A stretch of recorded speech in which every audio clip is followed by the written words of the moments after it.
नमस्कार। आजको यस भिडियोमा हामीले माइक्रो इकोनोमिक्स र म्याक्रो इकोनोमिक्सको डिफरेन्स बिट्विन पढ्नेछौँ। यो टपिक म्यानेजमेन्ट फिल्डका स्टुडेन्टहरूलाई एकदमै इम्पोर्टेन्ट टपिक रहेको छ। यो class 9, class 10, class 11, 12, bachelors, masters सम्पूर्ण लेभलका स्टुडेन्टहरूलाई काम लाग्ने कुरा हो। त्यही भएर यो चाहिँ स्पेसली फोकस चाहिँ +2 त्यसपछि BBA finance, BHM, BBM, BTTM जस्ता प्रोग्रामहरू पर्स्यु गरिराख्नुभएका स्टुडेन्टहरू either Pokhara university, Tribhuvan university, Purbanchal university, Kathmandu university लगायत देश तथा विदेशका थुप्रै युनिभर्सिटी जुन पनि युनिभर्सिटीमा एफिलिएटेड भए पनि उत्तिकै इम्पोर्टेन्ट टपिक रहेको छ यो। र आजको यो टपिक म अब ढिला नगरिकन सुरु गर्न चाहन्छु। यो टपिक बुझाउनका लागि मैले एउटा नोट जस्तो तयार पारेर ल्याएको छु। हजुरहरूलाई यो नोट अलिकति धेरै जस्तो देखिन सक्छ। ओभियसली धेरै देखिन्छ किनभने मैले यहाँ फर्स्टदेखि लास्टसम्मको सम्पूर्ण सेन्टेन्सहरू चाहिँ कम्बाइन गरेर लेखेको छु। मैले हजुरहरूलाई मेन पोइन्ट मात्रै लेखेर एक्सप्लेन गर्न सक्थेँ, बट हजुरहरूको लागि सजिलो होस् भनेर मैले एउटा मोड्युल डिजाइन गरेको छु। यो मोड्युल मेरो मोड्युल नै लेख्नुपर्छ भन्ने छैन। मैले हजुरहरूलाई यो टपिकमा एकदमै इम्पोर्टेन्ट पोइन्टहरू चाहिँ रेड मार्करले चाहिँ हाइलाइट गरेको छु अथवा रेड टेक्स्टको चाहिँ कलर युज गरेको छु। त्यो कुराहरू हजुरले इन्क्लुड गर्नुहोला। बाँकी अगाडि अथवा पछाडिको कुराहरू चाहिँ हजुरले आफै मिलाएर पनि लेख्न सक्नुहुनेछ। ल फर्स्टमा चाहिँ हामीले डिफरेन्स बिट्विन गर्नुभन्दा पहिला हामीले बेसिसका अनुसार चाहिँ डिफरेन्स बिट्विन लेख्नुपर्ने हुन्छ। हामीले यति बेसिस मात्रै सम्झियौँ भने पनि डिफरेन्स बिट्विन सम्झिन हामीलाई एकदमै धेरै सजिलो हुन्छ। त्यही भएर आजको यस भिडियोमा म हजुरलाई एकदमै सरल तरिकाले चाहिँ माइक्रो इकोनोमिक्स र म्याक्रो इकोनोमिक्सको डिफरेन्सेस बारे बुझाउन गइरहेको छु र यो चाहिँ 5 मार्क्स, 8 मार्क्स अथवा 10 मार्क्समा चाहिँ एकदमै इम्पोर्टेन्ट हो। स्पेसली पोखरा युनिभर्सिटीमा म पढिरहेको भएर पोखरा युनिभर्सिटीको स्टुडेन्ट लाई चाहिँ के भन्न चाहन्छु भने एकदमै इम्पोर्टेन्ट टपिक हो। यो चाहिँ एकदमै ध्यान दिएर पढ्नु होला। ल म अब ढिला नगरिकन आजको यस टपिक सुरु गर्न चाहन्छु। Derivation. The word micro has been derived from Greek word mikros, which means very small. हाम्रो माइक्रो इकोनोमिक्सको जुन माइक्रो भन्ने वर्ड छ, यो वर्ड चाहिँ ग्रीक वर्डबाट चाहिँ डेराइभ भएको हो अथवा ग्रीक वर्डबाट इभल्भ भएको हो। यसको मिनिङ चाहिँ के रहेछ भन्दा भेरी स्मल। स्मल भनेको सानो है। त्यस्तै म्याक्रो इकोनोमिक्सको जुन म्याक्रो भन्ने वर्ड छ, यो वर्ड चाहिँ ग्रीक वर्डबाट चाहिँ डेराइभ भएको हो जसको मिनिङ हो म्याक्रस है। जो चाहिँ म्याक्रस भन्ने वर्डबाट डेराइभ भएको हो र जसको मिनिङ के हो भन्दा भेरी लार्ज। भेरी लार्ज भनेको ठुलो है। भनेपछि हामीले यो पोइन्टमा के कुरा बुझ्न सक्छ भन्दा माइक्रो इकोनोमिक्स भनेको सानो रहेछ र म्याक्रो इकोनोमिक्स भनेको के रहेछ भन्दा ठुलो रहेछ है। र अब हाम्रो दोस्रो बेसिसमा जाम। दोस्रो बेसिस रहेको छ डेफिनेसन। हाम्रो माइक्रो इकोनोमिक्सको डेफिनेसन के हो भन्दा माइक्रो इकोनोमिक्स भनेको चाहिँ एउटा यस्तो इकोनोमिक्सको ब्रान्च हो जसले चाहिँ कुनै पनि इन्डिभिजुअलहरूको बिहेभियर बुझ्न मद्दत गर्छ, फर्मको बारेमा बुझ्न मद्दत गर्छ, फ्यामिलीको बारेमा बुझ्न मद्दत गर्छ। यो भनेको के हो भन्दा कुनै पनि इन्डिभिजुअलको है, इन्डिभिजुअलको प्रत्येक व्यक्ति अनुसार अथवा सानो साइजमा चाहिँ यसले स्टडी गर्छ। सूक्ष्म अध्ययन भन्छ नि जुन एकदमै माइक्रो लेभलको स्टडी, एकदमै इन्डिभिजुअलको बिहेभियरहरूको बारेमा, कन्ज्युमरहरूको बिहेभियरको बारेमा, फ्यामिलीको बारेमा स्टडी गर्ने जुन इकोनोमिक्सको एउटा ब्रान्च छ त्यसलाई नै हामीले के भनिन्छ भन्दा माइक्रो इकोनोमिक्स भनिन्छ।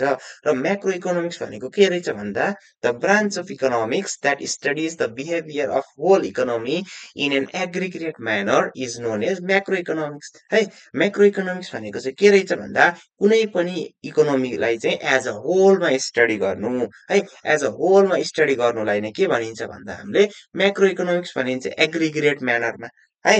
अब फर इक्जाम्पल हामीले म्याक्रो इकोनोमिक्सको इक्जाम्पल लिँदा के गर्नु पर्यो भन्दा फर इक्जाम्पल हामीले नेपालको जिडिपी है नेपालको जिडिपीको बारेमा क्याल्कुलेसन गर्नु पर्यो है, स्टडी गर्नु पर्यो भने हामीले त्यो स्टडीलाई के अन्तर्गत राख्न सक्छौँ भन्दा म्याक्रो इकोनोमिक्स अन्तर्गत राख्न सक्छौँ है। नेपालको जिडिपी भयो, पर क्यापिटा इन्कम भयो, डिस्पोजेबल इन्कम भयो, नेसनल इन्कम भयो, यस्ता विभिन्न कुराहरू छन् नि जुन यस्तो कुराको स्टडी गर्नु पर्यो भने हामीले त्यसलाई म्याक्रो इकोनोमिक्स अन्तर्गत राख्ने गर्छौँ। र माइक्रो इकोनोमिक्सको के भन्दा फर इक्जाम्पल कुनै पनि वस्तु तथा सेवाको प्राइस बढ्यो भने त्यसमा चाहिँ हाम्रो कन्ज्युमरहरूले चाहिँ त्यो कतिको पर्चेस गर्छन् है, त्यो कतिको पर्चेस गर्छन्, त्यो कतिको चाहिँ पर्चेस गर्दैनन् है, त्यो प्राइस बढ्यो भने के हुन्छ, प्राइस घट्यो भने के हुन्छ, कन्ज्युमरहरूले चाहिँ कतिको सेटिस्फ्याक्सनहरू पाउँछ, हो त्यो इन्डिभिजुअल बेसिसमा रहेर कुनै पनि कन्ज्युमर फर्म फ्यामिलीको बारेमा चाहिँ हामीले स्टडी गरिन्छ भने त्यसलाई भन्छ माइक्रो इकोनोमिक्स है। त्यो माइक्रो इकोनोमिक्सको इक्जाम्पल अन्तर्गत पर्दछ। र अर्को रहेको छ हाम्रो बेसिस के रहेछ भन्दा अब्जेक्टिभ है। अब्जेक्टिभ भनेको उद्देश्य। हाम्रो माइक्रो इकोनोमिक्सको चाहिँ अल्टिमेट गोल अथवा उद्देश्य चाहिँ के रहेछ भन्दा दुई साइड रहेको छ, एउटा डिमान्ड साइड र सप्लाई साइड। हाम्रो माइक्रो इकोनोमिक्सको डिमान्ड साइडतिरको चाहिँ अब्जेक्टिभ के रहेछ भन्दा कन्ज्युमरको चाहिँ सेटिस्फ्याक्सनलाई चाहिँ म्याक्सिमाइज गर्नु है। कन्ज्युमरको चाहिँ सेटिस्फ्याक्सनलाई के गर्नु भन्दा म्याक्सिमाइज गर्नु है। र हाम्रो सप्लाई साइडतिर के रहेछ भन्दा प्रोड्युसरहरूको चाहिँ अब कस्ट अफ प्रोडक्सन आइडेन्टिफाई गरेर राम्रो प्राइजिङ टेक्निकहरू, फ्याक्टर प्राइजिङहरूको कुराहरू छ जुन तिनी प्राइजिङ टेक्निक्सहरू अप्लाई गरेर चाहिँ तिनीहरूको चाहिँ के गर्नु भन्दा म्याक्सिमाइज प्रफिटलाई चाहिँ म्याक्सिमाइज गर्नु है। प्रफिटलाई चाहिँ जति सक्दो धेरै म्याक्सिमाइज गर्नु है। यो भनेको हाम्रो माइक्रो इकोनोमिक्सको अब्जेक्टिभ है। त्यसै गरी नै हाम्रो म्याक्रो इकोनोमिक्सको अब्जेक्टिभ अन्तर्गत के पर्छ भन्दाखेरि एउटा फुल इम्प्लोइमेन्ट भन्छ। फुल इम्प्लोइमेन्ट भनेको पूर्ण रोजगार है। भनेको म्याक्रो इकोनोमिक्सले के कुरामा फोकस गर्छ भन्दा मार्केटमा अनइम्प्लोइमेन्ट रेटै नहोस् है। त्यो पोसिबल त छैन है। 100% अनइम्प्लोइमेन्ट भन्ने 100% इम्प्लोइमेन्ट भन्ने रेट त अलिकति पोसिबल छैन। बट यसले चाहिँ त्यही भन्छ, के भन्छ भन्दा इकोनोमी चाहिँ फुल इम्प्लोइड होस् है, त्यो कुरा गर्छ। अर्को छ प्राइस स्टेबिलिटी। प्राइस स्टेबिलिटीको कुरा कस्तो गर्छ भन्दा इकोनोमीमा न धेरै इन्फ्लेसन होस् है, मुद्रास्फीति भन्छ, जसले गर्दा जेनरल प्राइस लेभलको गुड्सहरू के हुन्छ भन्दा अलिकति प्राइस चाहिँ बढाइदिन्छ, जेनरल प्राइस बढाइदिन्छ हाम्रो गुड्स एन्ड सर्भिसेसको। र इन्फ्लेसनको कुराहरू, डिफ्लेसनको कुराहरू, न धेरै इन्फ्लेसन होस् न थोरै इन्फ्लेसन होस्, एकदम इकोनोमी चाहिँ एकदम ब्यालेन्स वेमा चलोस् भनेको। अब इकोनोमिक ग्रोथ भन्छ, आर्थिक वृद्धिको कुराहरू छ, अनि फेभरेबल ब्यालेन्स अफ पेमेन्टहरूको कुराहरू चाहिँ हाम्रो म्याक्रो इकोनोमिक्सको चाहिँ अब्जेक्टिभहरू रहेछ है। अब अर्को छ हाम्रो एरिया अथवा स्कोप है। यो भनेको माइक्रो इकोनोमिक्सले चाहिँ कस्तो कस्तो कुराहरूतिर चाहिँ स्कोप छ यसको, अथवा यसको एरिया, यसले चाहिँ कस्तो कस्तो एरियामा स्टडी गर्छ भन्ने कुराहरू है। अब यहाँ लेखेको छ it covers various issues like demand, supply, product pricing, factor pricing, consumption etcetera. For example जस्तै डिमान्डको कुराहरू गरिरहेको छ। अब डिमान्डमा चाहिँ के भन्छ भन्दा हामीले ल अफ डिमान्डहरू पढ्छौँ, ल अफ सप्लाईहरू पढ्छौँ है, प्रोडक्ट प्राइजिङको कुराहरू पढ्छौँ, अनि फ्याक्टर प्राइजिङको कुराहरू, फ्याक्टर प्राइजिङ अन्तर्गत हामीले क्लास 12मा पनि पढेको हो। फ्याक्टर प्राइजिङ, थ्योरी अफ फ्याक्टर प्राइजिङ भन्ने च्याप्टरै थियो, त्यहाँ हामीले विभिन्न थ्योरीहरू पढ्यौँ, रेन्टको थ्योरी पढ्यौँ, वेजको थ्योरी पढ्यौँ, इन्ट्रेस्टको थ्योरी पढ्यौँ, प्रफिटको थ्योरीहरू पढ्यौँ है। त्यो थ्योरीहरूको बारेमा अहिले स्टडी गर्छ। कन्जम्सनको कुरा अब हामीले लहरू पढ्छौँ, डिफ्रेन्ट डिफ्रेन्ट लहरू, law of diminishing marginal utility, law of substitution, यस्ता विभिन्न कन्जम्सनका लहरू छ। कन्ज्युमर्स इक्विलिब्रियम, प्रोड्युसर्स इक्विलिब्रियम, यस्ता विभिन्न कुराहरू छ है। त्यो कुराको बारेमा चाहिँ हामीले के गर्छौँ भन्दा स्टडी गर्छौँ यो माइक्रो इकोनोमिक्स अन्तर्गत है। र अर्को रहेको छ म्याक्रो इकोनोमिक्स। म्याक्रो इकोनोमिक्स चाहिँ कस्तो कस्तो कुराहरू चाहिँ स्टडी गर्छ अथवा यसका एरियाहरू के छ भन्दा जस्तै नेसनल इन्कम भन्छ, मैले अघि माथि भनिसकेँ। हाम्रो म्याक्रो इकोनोमिक्सले चाहिँ के गर्छ भन्दा नेसनल इन्कमको स्टडी गर्छ। नेसनल इन्कमको स्टडी कसरी गर्छ भन्दा जस्तै कुनै पनि कन्ट्रीको जिडिपीहरू भयो, जिएनपी भयो, नेट इन्कम भयो, नेसनल इन्कम भयो, त्यसपछि हाम्रो डिस्पोजेबल इन्कम भयो, पर क्यापिटा इन्कम भयो, यस्ता विभिन्न कुराहरूको बारे चाहिँ हाम्रो नेसनल इन्कम अन्तर्गत चाहिँ म्याक्रो इकोनोमिक्सले चाहिँ के गर्छ भन्दा स्टडी गर्छ। अर्को छ general price level. General price level पनि मैले अघि भनिसकेँ, इन्फ्लेसनको कुराहरू, डिफ्लेसनको कुराहरू आउँछ। अब मनी डिस्ट्रिब्युसनमा के अरे मार्केटमा चाहिँ कसरी कसरी हामीले चाहिँ मनी डिस्ट्रिब्युट गर्न सकिन्छ है। अब मार्केटमा चाहिँ अब कति मनीको लिक्विडिटी कति छ, के छ त्यो बारेमा चाहिँ हामीले स्टडी गर्न मद्दत गर्छ। अनि इम्प्लोइमेन्ट भन्ने कुराहरू आयो है। अघि नै मैले यो कुरा पनि गरिसकेँ, इम्प्लोइमेन्टको बारेमा कुरा गर्छ। यसले चाहिँ फुल इम्प्लोइमेन्ट होस् भन्ने कुराहरू चाहिँ गर्छ है। हाम्रो यो के को अन्तर्गत पर्छ भन्दा म्याक्रो इकोनोमिक्सको एरिया अन्तर्गत पर्छ है। अब अर्को छ के हो भन्दाखेरि हाम्रो इक्विलिब्रियम एनालाइसिस है। अब इक्विलिब्रियम एनालाइसिस चाहिँ कसरी गरिन्छ भन्दा माइक्रो इकोनोमिक्समा यसले चाहिँ पार्शियल इक्विलिब्रियम एनालाइसिस गर्दछ है। के हो भन्दाखेरि हाम्रो इक्विलिब्रियम एनालाइसिस चाहिँ के हो भन्दाखेरि कसरी चाहिँ इक्विलिब्रियम चाहिँ एनालाइज हुन्छ भनेको। जस्तै हामीले माइक्रो इकोनोमिक्सलाई चाहिँ किन पार्शियल इक्विलिब्रियम एनालाइसिस भन्छौँ भनेर क्वेसन पनि सोध्न सक्छ क्या। किन भन्दाखेरि यसले चाहिँ एउटा मार्केट है, एउटा समयमा एउटा मात्रै मार्केट चाहिँ यसले के गर्छ भन्दाखेरि स्टडी गर्छ र अरू मार्केटहरूको जुन इफेक्टहरू छ त्यो चाहिँ उसले चाहिँ इग्नोर गरिदिन्छ क्या। एउटा मात्रै स्टडी गरिरहेको छ भने एउटा टाइम पिरियडमा त्यसले एउटा मात्रै हेर्छ। फर इक्जाम्पल कुनै पनि वस्तु, फर इक्जाम्पल हामीले टीको चियाको कुरा गरौँ। फर इक्जाम्पल चियाको प्राइस घट्यो भने चाहिँ यो माइक्रो इकोनोमिक्स चाहिँ के कुरा हेर्छ भने बायर र सेलरको बारेमा हेर्छ। अब बायरले चाहिँ धेरै किन्न सक्छन् पैसा कम भएपछि होइन, धेरै किन्न सक्छन् र सेलरले के गर्न सक्छन् भन्दा सेलरले बढी प्रोड्युस गर्न सक्छन् र बढी बेच्न सक्छन् आफ्नो प्रफिट म्याक्सिमाइजेसनको लागि है। र यो कुरा आउँदै गर्दा अब यससँग सम्बन्धित कुराहरू के छ भन्दाखेरि यसले चाहिँ जस्तै कफी मार्केट कतिको इफेक्ट पर्यो। जस्तै टीको पैसा सस्तेर कफी त अलिकति कफीको डिमान्ड त घट्ने भयो नि त यता टीको प्राइस घट्दाखेरि। हो यस्ता यस्ता कुराहरू चाहिँ यसले हेर्दैन के है। यसले चाहिँ एउटा म्याटरलाई स्टडी गरिरहेको छ भने एउटा मार्केट अथवा म्याटरलाई मात्रै हेर्छ के है। अब त्यही अनुसार अब टी के भन्छ भन्दाखेरि मिल्क मार्केट कतिको इफेक्ट हुन्छ यस्ता यस्ता कुराहरू चाहिँ यसले अध्ययन गर्दैन। टीको बारेमा स्टडी गर्दैछ भने एउटा टाइममा टीलाई मात्र यसले चाहिँ फोकस गर्छ है। अब अर्को छ म्याक्रो इकोनोमिक्समा के पर्छ भन्दा it is based on general equilibrium analysis है। अब जेनरल इक्विलिब्रियम एनालाइसिस भनेको कस्तो भन्दा यसले चाहिँ एकैचोटि के कसरी चाहिँ सम्पूर्ण मार्केटहरू अथवा सम्पूर्ण सब्जेक्ट म्याटरहरू चाहिँ कसरी इफेक्टेड हुन्छ भनेर एकैचोटिमा पढ्छ क्या। फर इक्जाम्पल कस्तो हो भन्दाखेरि फर इक्जाम्पल हाम्रो गभर्मेन्ट एक्सपेन्डिचर भन्ने कुराहरू छ नि, जुन गभर्मेन्ट एक्सपेन्डिचर भनेको हाम्रो म्याक्रो इकोनोमिक्स अन्तर्गत पढ्ने टपिक हो। फर इक्जाम्पल कुनै पनि गभर्मेन्टले, कुनै पनि कन्ट्रीको गभर्मेन्टले, फर इक्जाम्पल नेपाल गभर्मेन्टले है हाम्रो गभर्मेन्ट एक्सपेन्डिचर चाहिँ के गर्यो भन्दा इन्क्रिज गर्यो भने त्यहाँनिर चाहिँ कहाँ असर पर्छ भन्दाखेरि फर इक्जाम्पल धेरै कामदारहरूले चाहिँ काम पाउन सक्छन्। अर्को कुरा त्यहाँ चाहिँ प्रोड्युसरहरूले चाहिँ र मेटेरियल्सहरू अथवा चाहिँ मेटेरियल्सहरू चाहिँ के गर्न सक्छ भन्दा सेल्स गर्न सक्छन्। अनि अर्को के हुन्छ भन्दा अब हाम्रो वर्करहरूले अर्न गरेपछि उनीहरूको के हुन्छ भन्दा पर्चेसिङ पावरहरू बढ्छ होइन।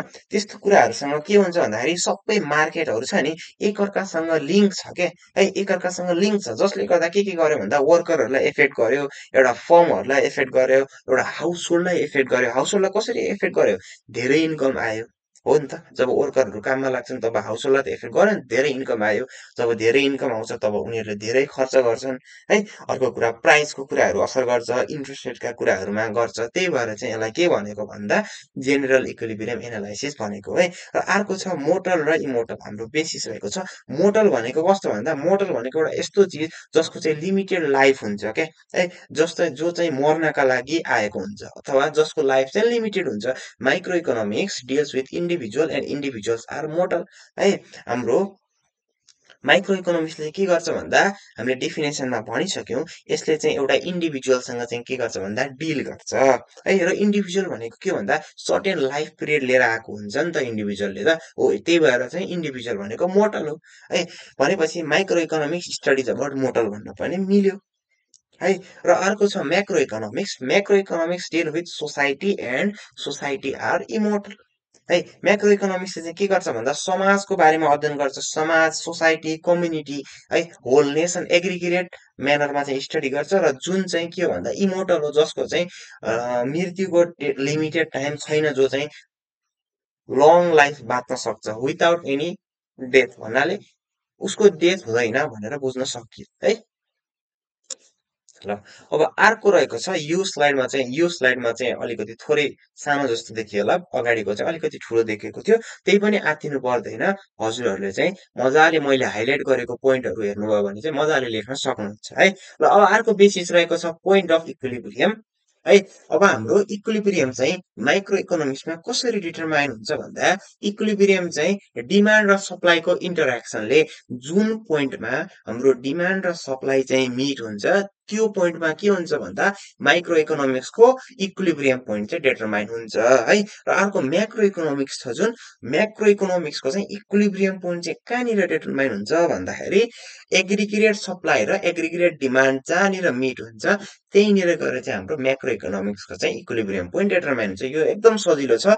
डिमान्ड यतातिर माइक्रो इकोनोमिक्सतिर डिमान्ड र सप्लाई भनेर सम्झे भयो, म्याक्रो इकोनोमिक्सतिर एग्रिगेट डिमान्ड र एग्रिगेट सप्लाई। किन एग्रिगेट भनेको भन्दाखेरि यसले चाहिँ एग्रिगेट म्यानरमा अथवा इकोनोमीलाई चाहिँ एज अ होलमा स्टडी गर्ने भएको भएर यसलाई हामीले एग्रिगेट भन्ने टर्म युज गरेको।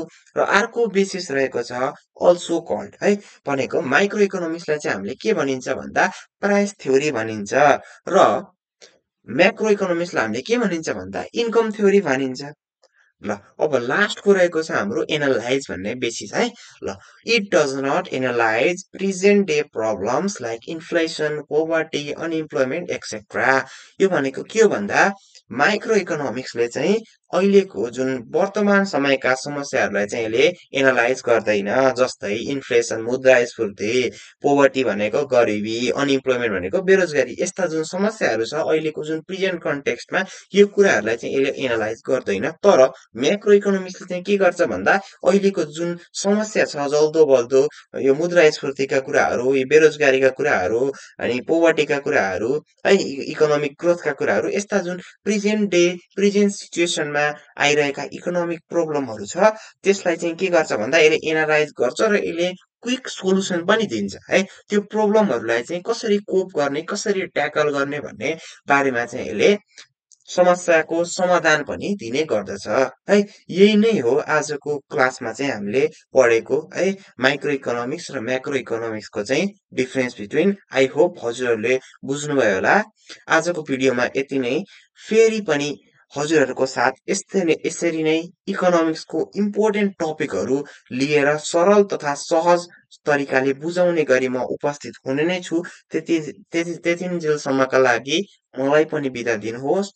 हस्त नमस्ते।